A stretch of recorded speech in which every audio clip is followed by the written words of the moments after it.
রাজনীতির সঙ্গে জড়িত কাউকে নির্বাচনী পর্যবেক্ষণ কাজে নিয়োগ দেওয়া যাবে না বলে জানিয়েছেন প্রধান নির্বাচন কমিশনার এএমএম নাসির উদ্দিন।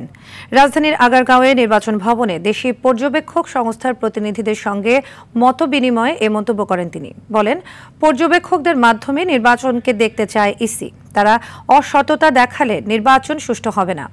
এ সময় অতীতের ভুলভ্রান্তি থেকে শিক্ষা নিয়ে সামনে এগোনোর প্রত্যয় ব্যক্ত করেন সিইসি। বলেন, জাতিকে একটি স্বচ্ছ ও সুন্দর নির্বাচন উপহার দিতে জাতির কাছে ওয়াদাবদ্ধ কমিশন।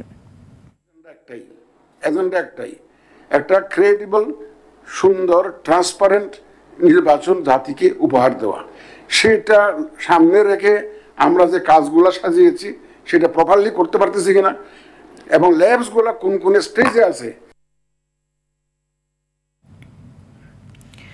এ বিষয়ে জানাতে নির্বাচন কমিশনে আছেন সহকর্মী নাজমুল হুদা।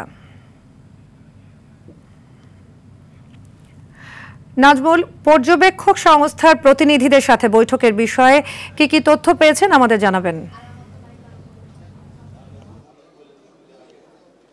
সাদিয়া, আসন্ন ত্রয়োদশ জাতীয় সংসদ নির্বাচন ঘিরে অংশীজনের সঙ্গে বৈঠক করছে নির্বাচন কমিশনাররা এবং আজকের তারই ধারাবাহিকতায় 81টি পর্যবেক্ষক দলের প্রতিনিধিদের সঙ্গে বৈঠক করবে। ইতিমধ্যে 40টি প্রতিনিধি দলের সঙ্গে বৈঠক করেছে এবং বৈঠকের শুরুতেই প্রধান নির্বাচন কমিশনার এবং অন্য নির্বাচন কমিশনার পর্যবেক্ষকদের উদ্দেশ্য করে বেশ কিছু বার্তা দেয়। আমি যদি আপনাদেরকে এর মধ্যে গুরুত্বপূর্ণ কিছু বলি, যেমন সিএসসি বলেছেন যে যারা রাজনৈতিক সংশ্লিষ্টতা থাকবেন তারা যাতে কেউ নির্বাচনী পর্যবেক্ষকের দায়িত্ব পালন না করে, পাশাপাশি যারা দায়িত্ব পালন করবে তারা যাতে কোনো ধরনের অসততা না দেখায়, কারণ অসততা দেখালে সেক্ষেত্রে নির্বাচন কমিশনের কাছে সঠিক পর্যবেক্ষণের যে প্রতিবেদন সেই প্রতিবেদনটি যাবে না।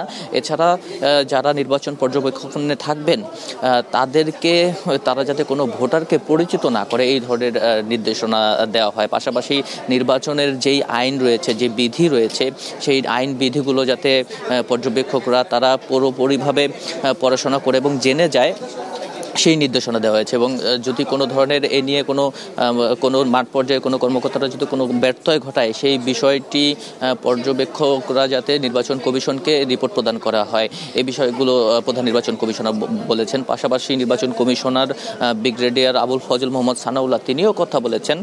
তিনি জানিয়েছেন যে এবার 300টির বেশি আবেদন পরে পর্যবেক্ষকের জন্য, এর মধ্যে 81টি পর্যবেক্ষক সংস্থাকে এবার তারা নিবন্ধন দেয়। তো তাদের উদ্দেশ্যে বেশ কিছু বার্তা তিনি দিয়েছেন। বলেছেন এবার যেহেতু বয়সের সীমা কমিয়ে 21 করা হয়েছে, সেক্ষেত্রে অভিজ্ঞতার একটা বিষয় আছে, যাতে অভিজ্ঞতার এই বিষয়টা কোনো ধরনের নির্বাচনে কোনো সমস্যা তৈরি না করে, এই জন্য নির্বাচন বিধি, আইন, কানুনগুলো পুরোপুরিভাবে তাদেরকে পর্যায়ে যারা পর্যবেক্ষক থাকবেন তাদেরকে বলে দেওয়া হয়, তাদেরকে জানানো হয়, সেই বিষয়টিকে জোর দিয়েছেন। পাশাপাশি নির্বাচক পর্যবেক্ষকরাও তারা কথা বলেছেন এবার যেহেতু ডিজিটাল ভার্চুয়ালি এর ব্যবহারটি ব্যাপক হারে বেড়েছে, সেক্ষেত্রে ডিজিটালি পর্যবেক্ষণও যাতে করা যায় সেই দাবি কিন্তু পর্যবেক্ষকরা করেছেন। তো এরপরে দুপুরের পরে আরও 41টি পর্যবেক্ষক দলের প্রতিনিধিদের সাথে বৈঠক হবে। আমরা পরে আরও বিস্তারিত আপনাকে জানাতে পারবো। সাদিয়া, ধন্যবাদ নাজমুল।